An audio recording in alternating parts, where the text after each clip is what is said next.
Hola, hoy nos metemos de lleno en un tema crucial para Uruguay, las sequías. Vamos a ver un poco las causas reales, qué onda con eso de manipular el clima, si es mito o qué, y cómo leemos la info del tiempo. Tenemos unos apuntes de una charla interesante y otras fuentes. Bueno, a ver, la idea es entender bien por qué pasan las sequías acá, ¿no? Separar un poco la paja del trigo con lo del control del clima y comparar herramientas que usamos todos como Inumet y Windy.com. Dale. Dale, perfecto. Arranquemos por el principio, ¿te parece? El contexto. Uruguay, que uno piensa clima templado, llueve bastante, igual tiene sequías. Pasa seguido. Sí, es verdad. A veces son las típicas del verano, estacionales, digamos, pero otras se pueden alargar meses. Ojo, incluso años. Y hay zonas, ¿viste? El norte, el noroeste, por ahí son un poco más complicadas. Llueve un poquito menos en promedio y los suelos retienen menos agua. Y cuando pegan a sequía, se siente fuerte, ¿no? No es algo abstracto. Para nada, para nada. Pensá en el campo, la agricultura. Te caen los rendimientos de la soja, el maíz, el trigo, es directo. Claro. Y la ganadería, que es clave acá. Sin pasto y sin agua es un desastre. Los animales pierden peso, estado, y los más chicos, los terneros, por ejemplo, la mortandad se dispara. Y ni hablar del agua para nosotros, ¿no? Para tomar, para regar. Los embalses, los pozos, bajan a niveles críticos y se complica todo. Mencionaste antes las causas. ¿Qué es lo que está detrás de todo esto? ¿Por qué pasa? Mira, el motor principal son las grandes variaciones del clima a nivel global. Los fenómenos como el Niño y, sobre todo para las sequías nuestras, la Niña. La Niña, sí, siempre se la nombra. Exacto. La Niña es básicamente cuando el agua del Pacífico ecuatorial se enfría más de lo normal. Eso cambia cómo circula el aire en todo el planeta y acá, en esta parte de Sudamérica, tiende a llover menos, incluido Uruguay, claro. O sea que la Niña es como la principal sospechosa, digamos. Es una sospechosa importante, sí. Pero no es la única causa, hay más cosas que influyen. Ah, sí, ¿cómo qué? Bueno, tenés factores que pueden empeorar la cosa o hacerla más seguida, ¿viste? La deforestación, por ejemplo, si sacás árboles, el ecosistema retiene menos agua. Tiene sentido. Después, algunas formas de usar la tierra, la agricultura muy intensiva, pueden ir degradando el suelo. Y un suelo peor absorbe y guarda menos agua. Ajá. Y bueno, está el tema del cambio climático global, que en general lo que está haciendo es aumentar la variabilidad, más extremos. O sea, sequías más fuertes, pero también inundaciones más fuertes. Un panorama complicado. ¿Y frente a eso, qué se hace? ¿Hay medidas, respuestas? Sí, se intenta combinar cosas. Por un lado, medidas más de parche, digamos, para zafar el momento. Hacer reservas de agua, viste, tajamares, pozos, guardar comida para el ganado, fardo, silo, usar el riego la forma más eficiente. Ujú. Y por otro lado, se piensa más a largo plazo. Reforestar, buscar formas de producir más sostenibles, que cuiden el suelo, el agua. Y acá es clave el rol de Inumet, el Instituto de Meteorología. Dan los pronósticos, las alertas. Eso ayuda a que los productores, el gobierno, puedan prepararse un poco. Y si miramos para atrás, no sé, el último siglo, ¿esto de las sequías es nuevo o siempre estuvo? No, para nada nuevo. Es un patrón que se repite. Lo que cambia es cómo lo medimos y cuánto nos duele, ¿viste? Ya por 1916, 1917, ahí hubo una sequía grande registrada. Después, en los 40, 1942-43, otra muy fuerte, en plena guerra mundial. Hay crónicas de esa época de mortandad de ganado en el norte, Salto o Artigas. Mira vos, no tenía ese dato tan viejo. Sí, y más acá, 1988-89 fue sequísimo, pocas lluvias ese año. Y después, casi en el 2000, la del 99-2000. Esa también pegó duro en el campo. Y las de ahora no. Parece que tuvimos varias bastante seguidas últimamente. Sí, el siglo XXI, arrancó movido en ese sentido. La de 2008-2009 fue importante. La de 2017-2018. Esa dejó pérdidas calculadas en unos $500 millones. Uf, mucha plata. Y la última, la más larga, la de 2020 a 2023. Esa fue full, fue tremenda. Inumet contó 17 meses seguidos de sequía meteorológica, entre 2022 y 2023. 17 meses. ¿Es muchísimo? Muchísimo. El golpe económico, según el BID, fue de más de 1.800 millones de dólares. Es casi el 3% del PBI de un año. Impresionante. Y no solo afectó al campo, afectó el agua para tomar en Montevideo. ¿Te acordás la crisis de Paso Severino? Mucha gente dijo que fue la peor sequía en más de 70 años. Sí, me acuerdo. Fue un tema complicadísimo. Ahora, esos números son tremendos. Pero dijiste algo interesante sobre los análisis históricos. ¿De verdad son más seguidas o más fuertes las sequías ahora? ¿O es percepción? Ahí está el nudo de la discusión técnica, ¿viste? Por un lado tenés la sensación general, la conexión con la niña, el cambio climático, todo parece indicar que sí, que van a más.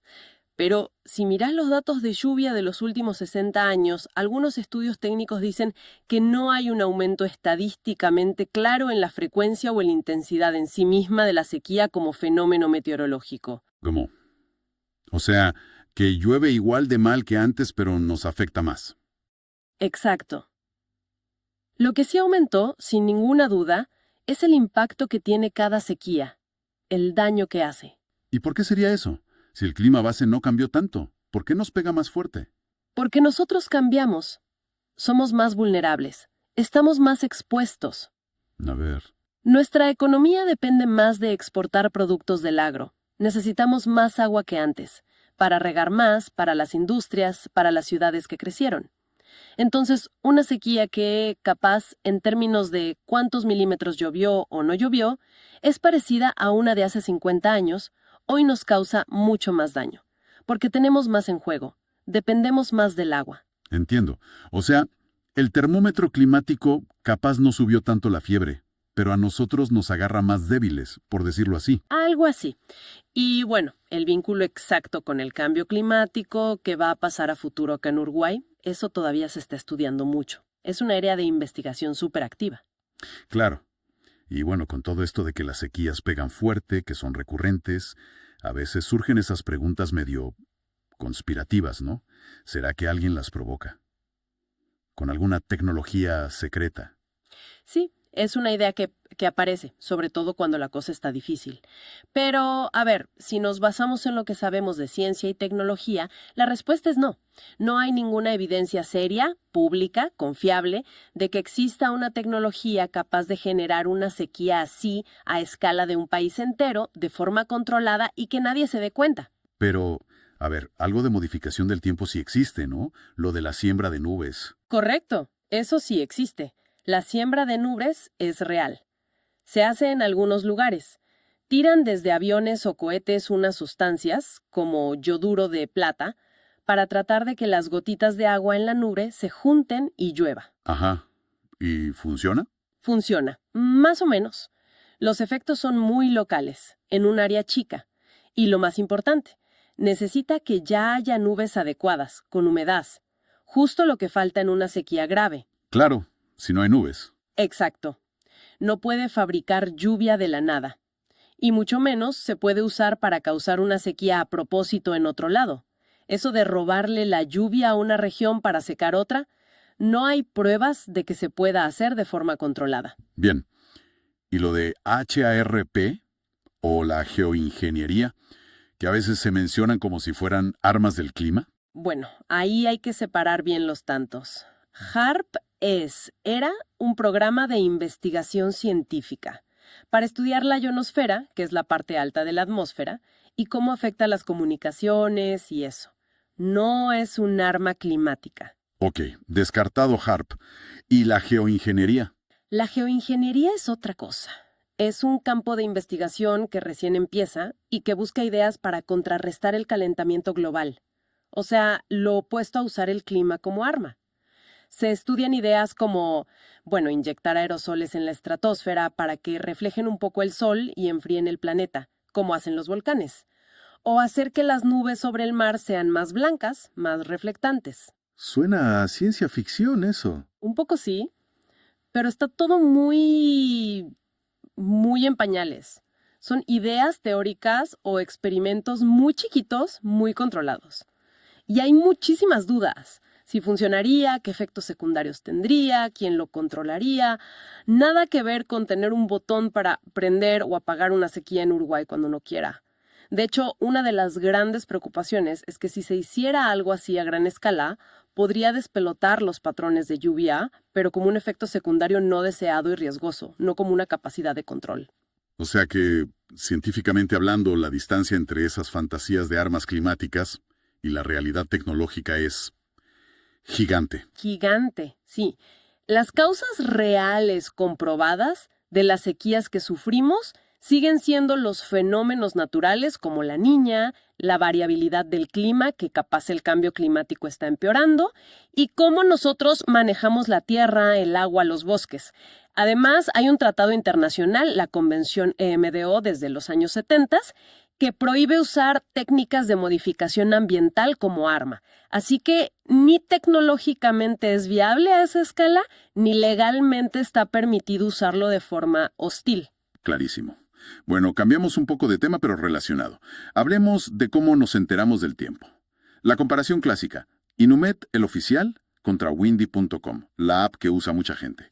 ¿Por qué a veces parece que desde el oficial se mira con un poco de recelo a Windy? Como si no quisieran aceptar que pueda ser mejor. Para entender eso, creo que lo clave es ver que hacen cosas distintas. Tienen roles diferentes. Inumet es el Servicio Meteorológico Nacional de Uruguay. Es el organismo oficial. Tiene la responsabilidad legal de medir el tiempo, hacer los pronósticos para el país y dar las alertas que tienen validez oficial. Ok, el ente estatal. Exacto. Usan su red de estaciones, sus radares, satélites y, fundamental, tienen meteorólogos profesionales que analizan todo eso y firman los pronósticos. ¿Y Windy? Windy.com es una empresa privada internacional. Lo que hace, y lo hace muy bien, es visualizar datos de modelos numéricos globales. El europeo, el americano, otros. Esos que salen como GFS, SMWF. Esos mismos. Windy los agarra y te los muestra de una forma súper interactiva, muy linda visualmente. Es genial para chusmear el pronóstico, ver cómo se mueven las cosas, comparar qué dice un modelo y qué dice otro. Sí, la verdad que es muy práctico para eso. Pero no es una fuente oficial para Uruguay. No emite alertas con validez legal acá. No tiene la misma responsabilidad que Inumet. Entonces, cuando desde el gobierno o sectores como el agro prefieren Inumet, no es solo porque sea lo nuestro, digamos. No, va más allá. Hay razones de peso. Primero, lo que te decía, la autoridad oficial. Una alerta de Inumet dispara protocolos, activa seguros.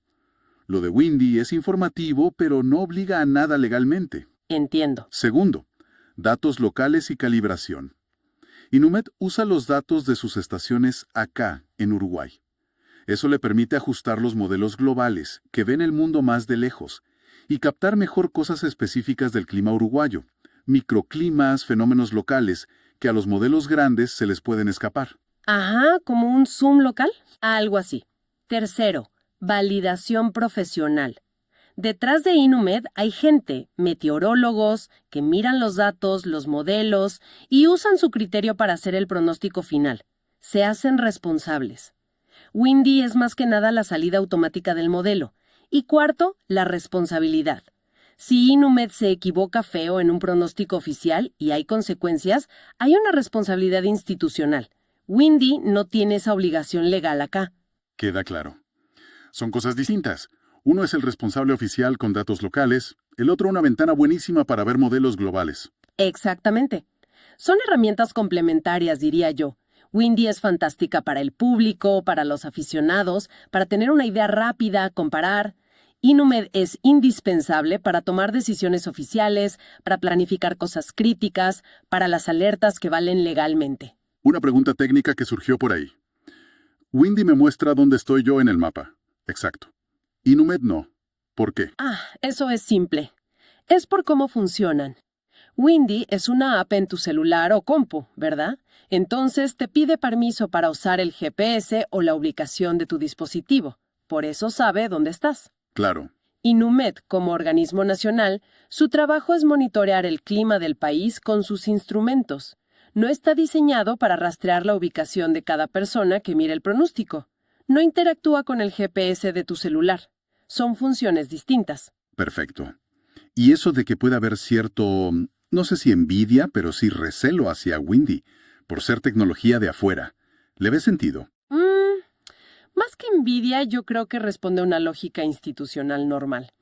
Es esperable que un país confíe y priorice a su agencia oficial para la información crítica. Es parte de la soberanía, de tener capacidades propias. También puede haber temas de fondo como no querer depender demasiado de servicios externos para algo tan clave, o quién maneja los datos, o la responsabilidad legal que ya hablamos. Es una dinámica bastante común, creo yo, entre un servicio global muy popular y la institución local que tiene el mandato oficial. Bien, creo que cubrimos bastante bien los temas centrales, ¿no? Las sequías, los mitos de la manipulación del clima, las herramientas como Inumet y Windy. Vimos que las sequías son un desafío jodido y recurrente para Uruguay, que las causas son naturales, a gran escala, pero que nuestra propia vulnerabilidad las hace sentir más fuerte. Descartamos bastante la idea de que alguien pueda controlar el clima a voluntad, al menos por ahora, parece más ciencia ficción. Y entendimos mejor para qué sirve cada herramienta de pronóstico. Sí, creo que sí. Y quizás, para cerrar, una reflexión que conecta un poco todo esto. Vimos que el impacto de las sequías parece estar creciendo, ¿no? Aunque todavía se discuta si la frecuencia meteorológica cambió tanto o no. Ajá. Si nuestra vulnerabilidad, como sociedad, como economía, está aumentando, porque necesitamos más agua, porque dependemos más del clima para producir, porque vivimos en zonas más expuestas, esto nos deja una pregunta picando, ¿no? A ver, ¿cuál sería? ¿No deberíamos poner más fichas, más energía, más recursos en adaptarnos, en gestionar esa vulnerabilidad que sabemos que tenemos y que crece, en construir resiliencia para aguantar los golpes del clima, que van a seguir viniendo, en vez de seguir buscando culpables afuera o esperando que aparezca una solución mágica, tecnológica, que nos dé el control total del clima, que por ahora, la verdad, no parece realista? La historia, la ciencia, todo apunta a que adaptarse es el camino más concreto y más urgente que tenemos por delante. Una muy buena reflexión final. Para seguir pensando, sin duda. Muchísimas gracias por esta charla tan clara y detallada. Gracias a vos.